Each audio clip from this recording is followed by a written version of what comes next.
Hi, this is Jim Lobaito, and I'm president and founder of a company called Performance Group.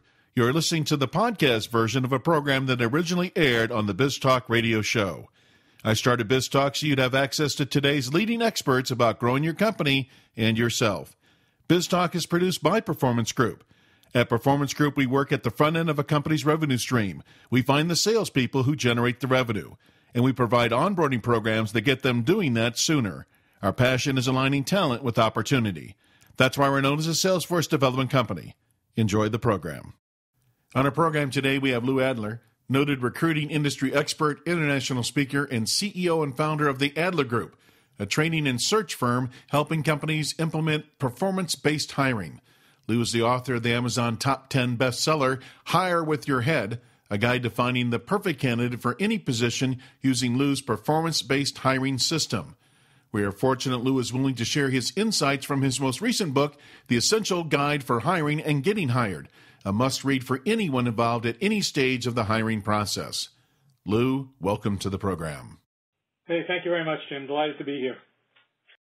Lou, in your introduction, I mentioned, performance-based hiring, and it's something your company has innovated. So let's get started today with just a brief description of what performance-based hiring really is.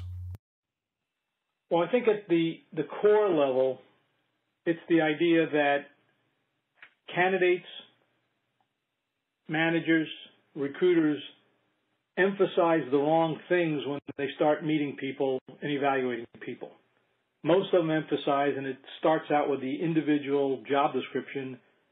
When they take the assignment, what are you looking for? And you get a list of skills, experience, industry background, academic background, and none of that predicts on-the-job performance. All it does is filter good people out. What I focus on is, rather than asking what are you looking for, is what does it take to be very successful in this job?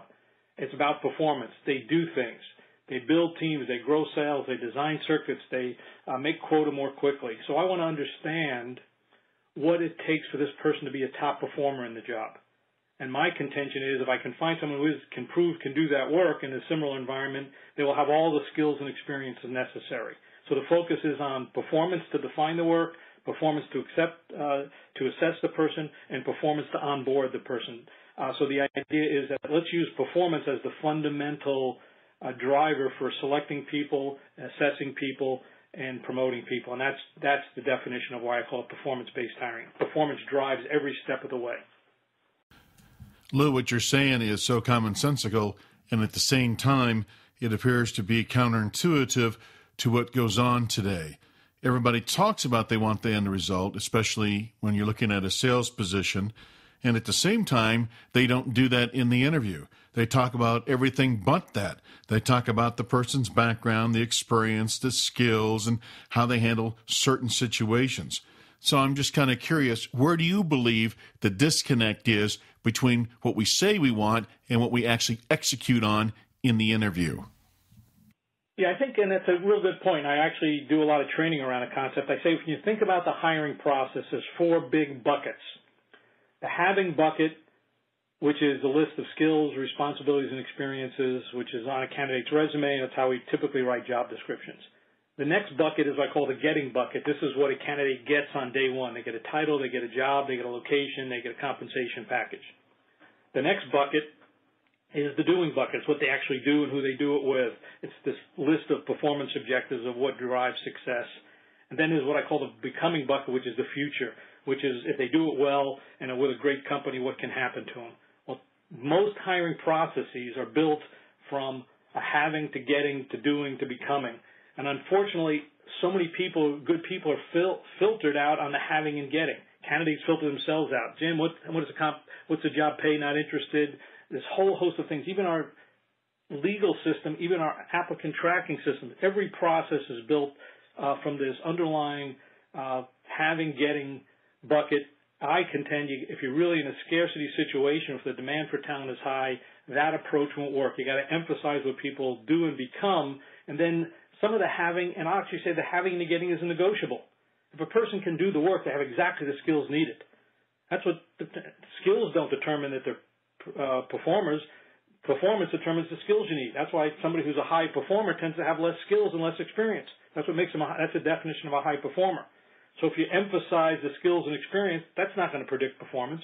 But if you can guarantee they can do the performance, they have exactly the skills needed. So I emphasize this backwards thinking. It's logical thinking. Let's emphasize what people do and become. Let's negotiate the getting, but let's put that in a parking lot until we think if the doing and becoming makes sense. And I guarantee if they can do the work, they have exactly the skills needed. That just opens up the pool to diverse candidates, military vets, old people, young people. It just changes the whole dynamic. But it's a rethinking of the process. And let me say, I've been rethinking it for 20 years, and we're starting to get a lot of companies to buy into it. But it's counter. And I won't say it's counterintuitive because it's kind of logical, but it's certainly counter to the way business processes for hiring are built. And I believe that at the fundamental level is why we've got ourselves in a problem here.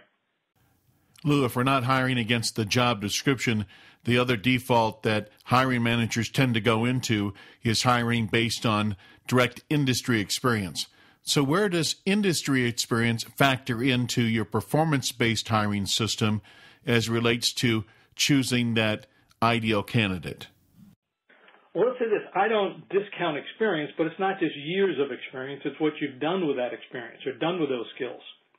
So and I don't want to say specific industry. I mean, if you're selling, let's just take a sales representative for a position. If you're selling to big corporations, you're selling a technical product, you're dealing with the buyer who happens to be a very technical buyer, and you're dealing with the executive team who are making sophisticated decisions, well, I would want somebody who's done those kinds of things and had a track record of sales doing those kinds of things. If the buyer's a CFO, which is the chief financial officer, or the chief information officer, if you're dealing with that level person, you can probably deal with that with equally complex issues. I work with the same kind of thing if I'm working for an engineer designing a product. It doesn't have to be in the right industry, but the design concept, the design tools, the methodology should certainly be comparable. So it's not the problem I have is the absolute level of skills as a filter. The fact that the person perform something with that experience and accomplish something, that's what I'm more interested in. The comment I make in the book is it's what you do with what you have. And if they've done similar things, comparable things, I think they deserve an opportunity. If they haven't done comparable performance, then they probably aren't going to be a good fit. But I don't want to overstate the years of experience, the actual academic background. I really want to focus on what they've accomplished with the work, and is the work comparable to what needs to be done. Lou, you've mentioned you've been doing this for 20 years. But take us back in time. What was the triggering event or the epiphany you had where you say, we could be doing this better, and you started down this path of performance-based interviewing? That was probably 40 years ago, so I just said I've been training that. But so my background is very unusual for a recruiter doing what I do. I'm an engineer. I was running a manufacturing company when I decided to become a recruiter. Literally, I was working 80 hours a week. I had a pretty nice career track, but I was really working 80 hours a week, and I started using these recruiters. And I realized they had a better life than I did. And I didn't like my boss. I mean, that was the only reason. I loved what I was doing. I was on a good career path with a great company, could just see it, but I just didn't like my boss. And that level of frustration, I just literally quit 4 times in 1 year, and then I just screwed, I'm out of here. And like an idiot, I became a recruiter. And that was my wife supported that idea. Still married to her today, so I know that was important. But once I got to become a recruiter, and I remember the first job I had was a plant manager making automotive parts. Well, I never used the job description. I knew the job. I mean, I've done stuff like that, or I knew it. So I just talked to the company president. Let's go out in your plant and walk through it. Within 20 minutes, I knew the job was. Had to realign the lines. He had to kind of rebalance material control. The systems supporting all manufacturing were it was just the beginning of ERP and MRP in those times, but I said we got to get the systems straightened out. But the idea of using a job description made no sense. We just talk about what does the person need to do to be successful? So, and that's the communication I have with the candidate. So it was not this epiphany, it was what I always did.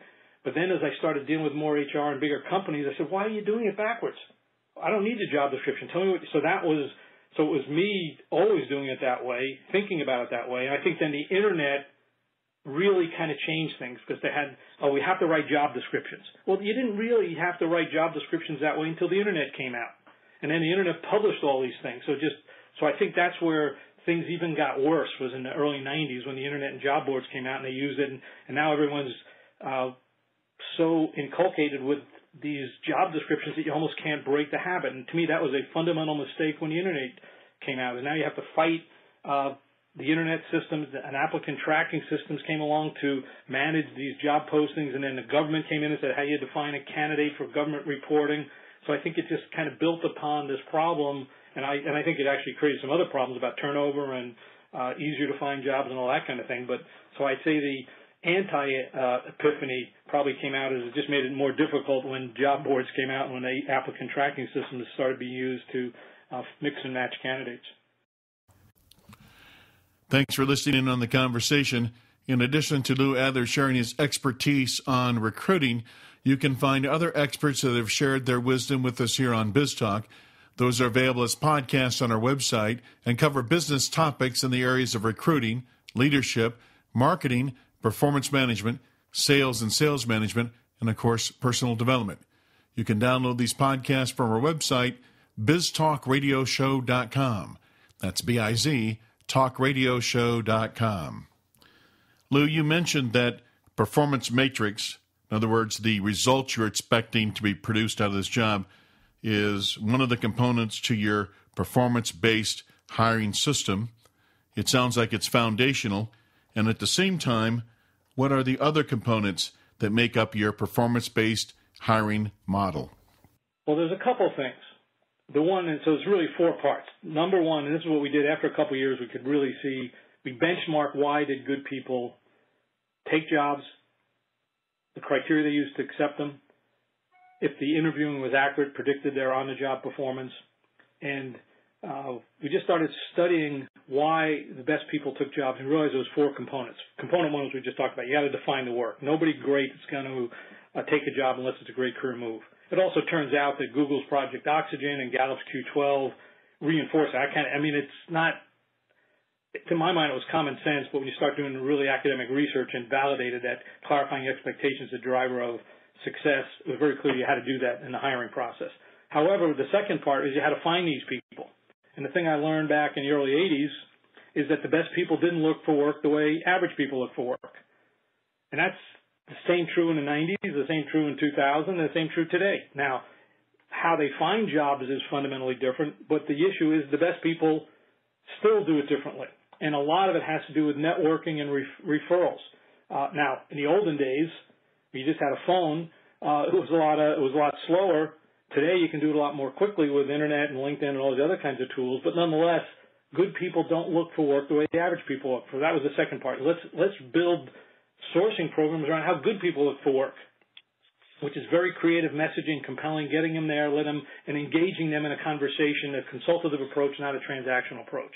The third part was I, as a recruiter, had to be a good interviewer. I saw so many of my clients, candidates whom I knew personally or had worked with, that I hear this reaction when they met these people in an interview, said they were totally false in the way they assessed these people. So I knew there was fundamental problems with interviewing. So I really spent 5 years researching every aspect of interviewing. And I started sitting in on interviews, and I realized there's a dozen or so managers who just aced it. They always got it right. And they did something different than every other manager. They focused on performance. Hey, I need to get this product built in 6 months. Where have you ever built a product like that? I've got to design this circuit to do this. Where have you ever designed a circuit like that? I've got to open up the Northeast Territory. This is our most critical area. It's a virgin territory. Where have you ever done that? So this pattern of I started listening to how good managers interviewed, whether in engineering, accounting, marketing, sales. They all had this philosophy of focusing on telling the candidate what needed to be done and finding accomplishments that were like that. And all of a sudden I started doing that and I thought, oh, this actually works. So that became what I call our performance-based interview. There's a little more to it than that, but bottom line, it's looking at a pattern of past performance compared to what the performance required in the job was. And then also understanding how a candidate thinks, getting into their problems. Hey, Jim, we got to get this problem solved. I got this manufacturing tool that's just not performing up to speed. If you were to get this job, how would you do it? Hey, we got this tough customer that's just not interested. How would you penetrate this tough customer? So it was asking real job-related problem solvings and engaging with the person, see how they'd solve the problem, not necessarily the answer to the problem. So that got out our left and right brains. And that was the three first steps. The final step was you had to close the deal. You never had enough money in the budget. Never enough. But if the candidate saw this as a career move, not a compensation move, everything changed. Hey, you got to focus on the long term and the midterm and work you're going to be doing. And if you could see that puts you in a better career path, the compensation will take care of itself. So that's the whole process understanding the job, understanding how people look for jobs, understanding how to assess competency and how to close based on careers, not compensation, was the whole performance-based hiring package. Lou, I would agree. In our experience of assessing over 500,000 salespeople, we have found that the 6% of that group can sell almost anything. 24% has some assembly that needs to be required. 35% are really account managers and not salespeople, and 35% should not be in sales. So when you look at those statistics, what I've learned about talking to those top 6%ers is they know their next career move. In fact, rarely do they have updated resumes. They're definitely not out on job boards. And if and when they come into the market and they need to switch jobs or want to switch jobs, they know where they're going to go because people are aware of them and their performance, or they're aware of the company they want to work for. So given that, how do we go out and find these 6%ers, the top performers? Because they appear to be off the grid. Well, I think, in fact, I just had a training class this morning talking about the best methodology of finding candidates. In my mind, and I think you'd rate it to sales, but I do more than sales. We do engineering, do manufacturing, do accounting, the whole bit, customer service, doesn't matter what industry. So it would be the idea, though, as a recruiter, what's gold to a recruiter, which I still am a recruiter, is a pre-qualified warm referral. LinkedIn is a great platform for getting those. So if I'm talking with someone, particularly my employees are connected with great people. So I just want them to tell me, hey, who are the best people? Don't tell me who's looking. I just want who are the best people you know in logistics, the best person you know in buying and purchasing, the best engineer you know, the best software developer you know, the best marketing for product launch. I just want to know those people, and I want to nurture those people. But I know that if I call them up and ask them, hey, would you open Explore a career move, and I make it a consultative approach, they'll return my call.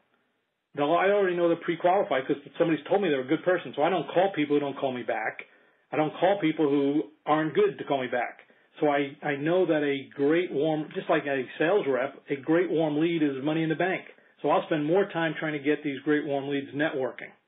LinkedIn is a great platform for pulling that off. So and companies, in my mind, don't elevate it to the art of, hey, get your employees to connect with every great person they've ever worked with.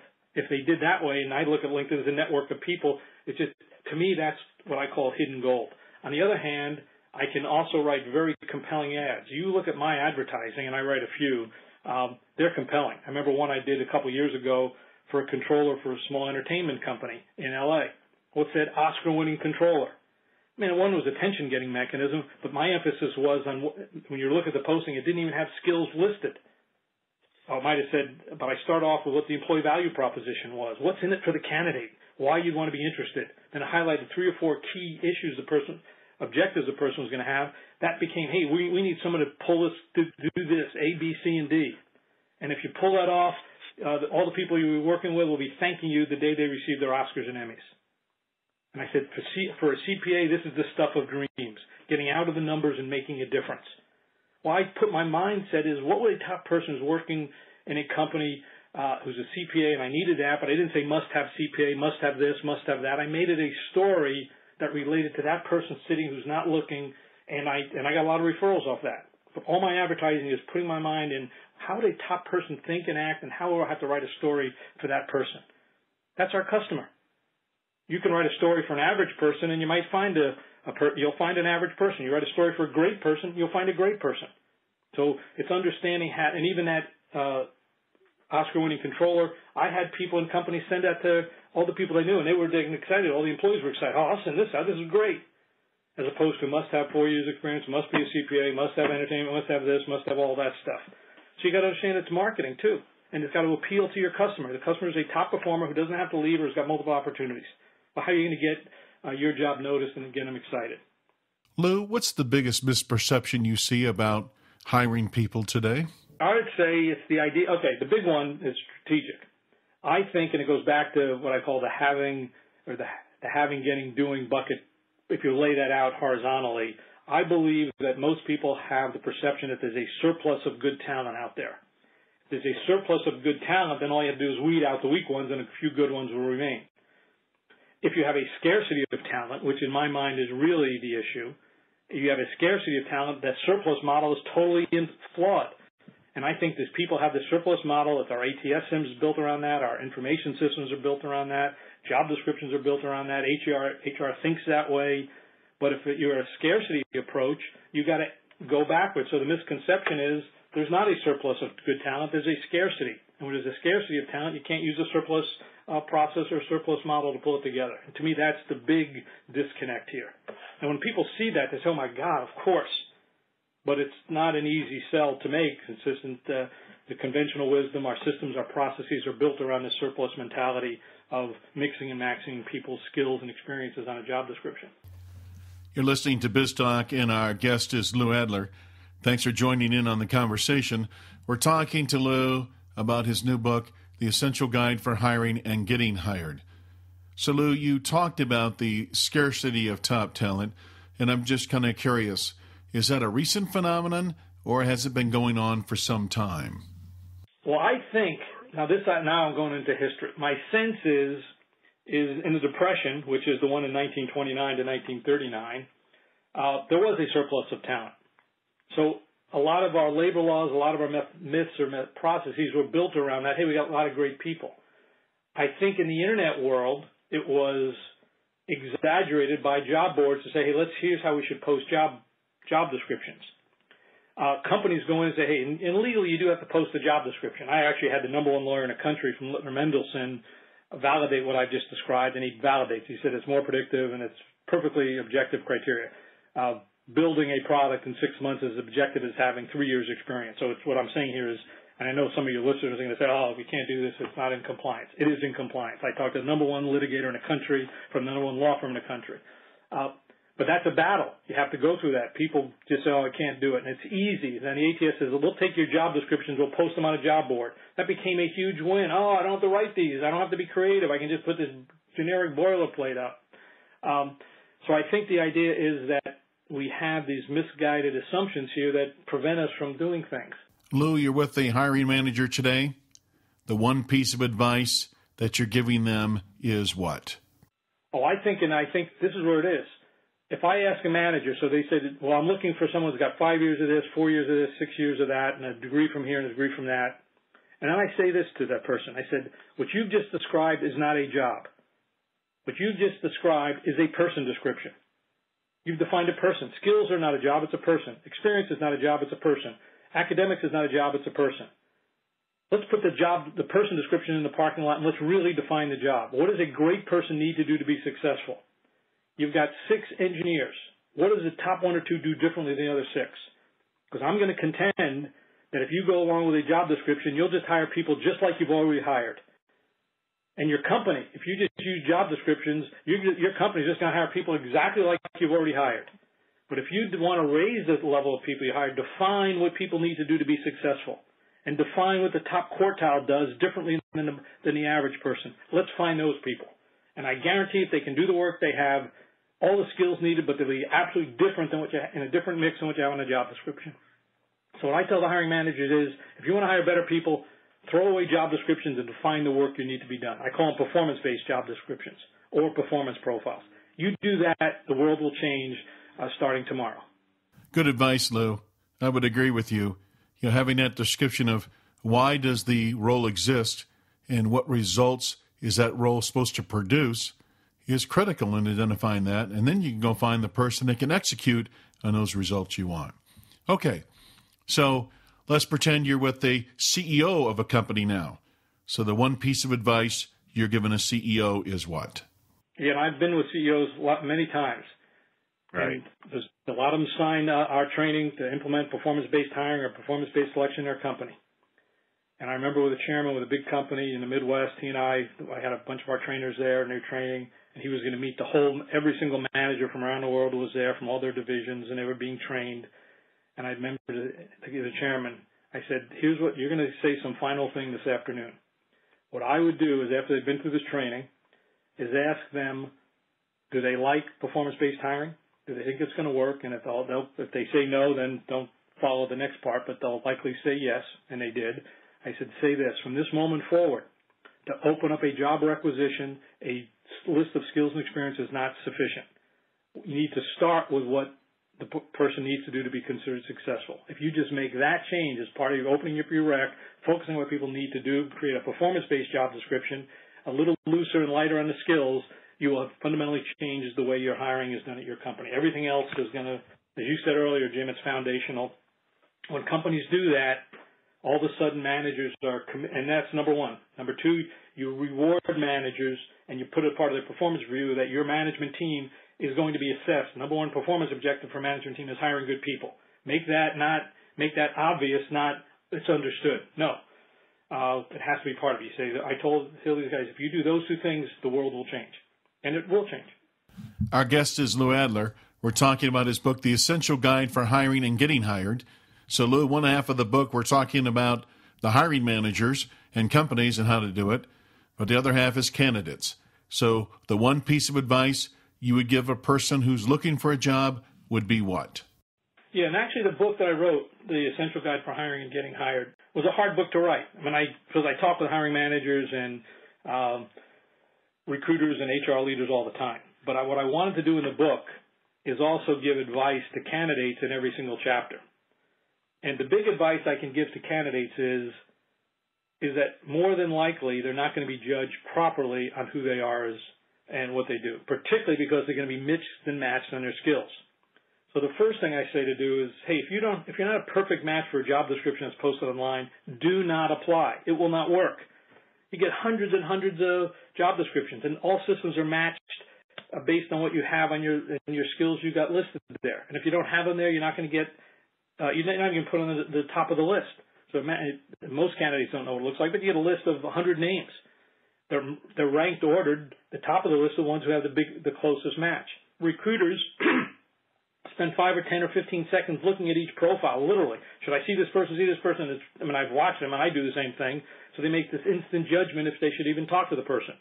So if you're not in the first 25 out of 500, you're not even going to get looked at. So I say use the back door to get in. Find somebody at the company. Use LinkedIn. Find a manager. Do something different. Send in a sample of your work. Get somebody. So that's number one, is try to use the back door. Try to get a referral. Find someone in your network who can get you in there, or find someone who's networked to somebody in your network. And that takes a lot of work, but that's what you have to do to get in. When you do get the interview, if you see, and this is me talking to candidates, when you do get an interview and you instantly recognize the interviewer is box checking your skills, take control. And ask, rather than, because if you don't have the skills, you're going to get blown away. So what's the point? Be bold and ask a question like this. I looked at your job description online. I see that your company is doing something like this, and kind of give a little bit of background. What does this person need to do to be successful in this job? Because I'd like to give you some examples of work I've done that are most related.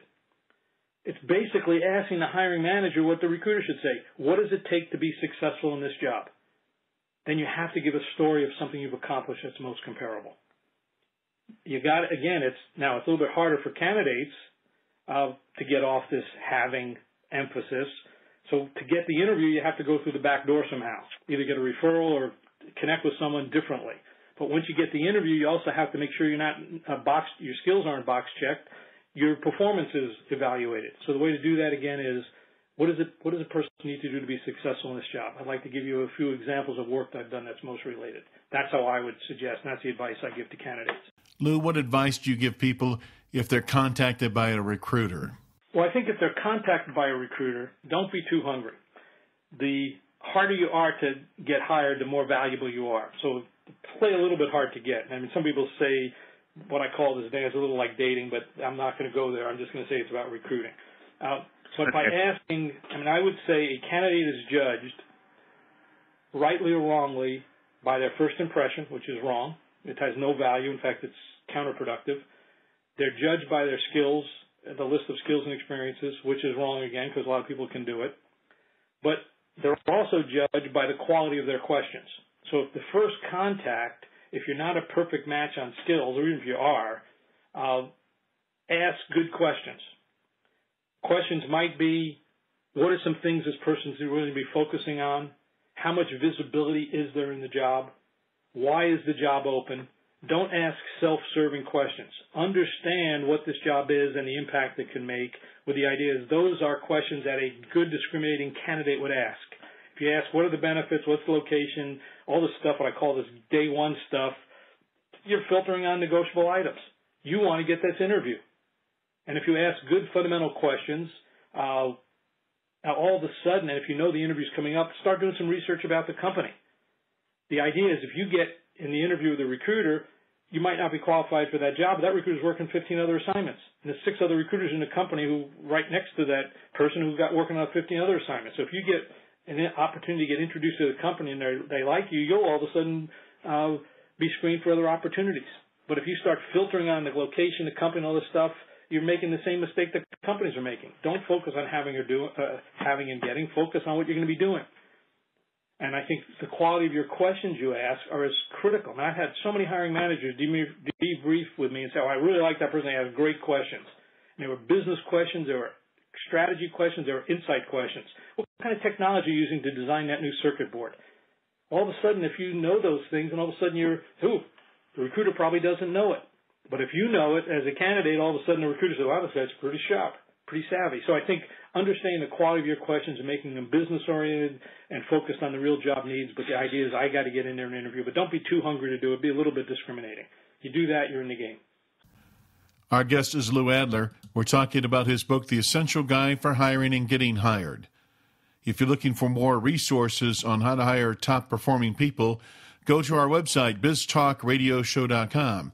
That's B-I-Z, talkradioshow.com. Lou, there's been some discussion about the aging of the labor force in America today, in particular as it relates to baby boomers, because, they're getting older and X% are retiring every day now. So what are some insights you have as it relates to the impact to an employer given the fact there's an aging labor force? Yeah. Well, let's say this. I mean, there had been a lot of research, and I do a lot of economic research about the demographics that there were going to be because the baby boomers are retiring. There's going to be a lot of open jobs available. I don't see that. Maybe because the baby boomers are working longer. The economy hasn't been strong in the last 5 years. It's been a pretty tough, when all is said and done, the last 10, 12 years have been a pretty tough ride. I mean, it's kind of had pretty cyclical and roller coaster kind of economics in terms of job hunting. So I think the traditional wisdom with respect to economics and baby boomers leaving is probably not going to be true.